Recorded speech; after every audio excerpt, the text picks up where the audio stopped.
বাঙালিকে চেনা যেমন একটাই উপায়, মুড়ি আর ভাতে। বাঙালিকে চেনা যায় মুড়ি ভাতে, তার সাথে যদি হয় গরম চপ, তাহলে তো ব্যাপারটাই আলাদা। আর বৃষ্টির দিনে এই চপের স্বাদ হয়ে যায় আরও দ্বিগুণ। তো তার জন্য চোপা সমেত বেশ কয়েকটা আলু আমি সেদ্ধ করে নিয়েছি আর একটু থেতলেও রেখেছি।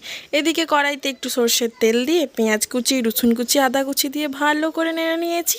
আর কিছু গুঁড়ো মশলাও দিয়েছি, ধনে গুঁড়ো, জিরে গুঁড়ো, গোলমরিচ গুঁড়ো, আর দিয়েছি একটু কাশ্মীরি লঙ্কার গুঁড়ো। মশলা ভালো করে পাকানো হয়ে এলে যে সেদ্ধ করা আলুটা রেখেছিলাম ওটাও দিয়ে দেবো। হ্যাঁ, চপাগুলো আমি বেছে ফেলে দিয়েছি, বাড়িতে খাবো চপাও খাবো। আর সবশেষে একটু চিলি ফ্লেক্স দিয়ে ভালো করে আলু মেখে নিয়েছি। এরপর আর কি, যেমন রুটির লিচি কাটি তেমনই ছোট্ট ছোট্ট করে লিচিও কেটে নিয়েছি। আর এর আগে একটা পেপার নিয়েছি, পেপারের মধ্যে বেসন ছড়িয়ে দিয়েছি, তারই ওপর লিচিগুলো রেখেছি। তারপর দু হাতের সাহায্যে চপের মতো করে নিয়েছি। এরপর বেসনেরও একটা ব্যাটার বানিয়েছিলাম, ওর মধ্যে ডুবিয়ে ডুবিয়ে ভেজে নিলেই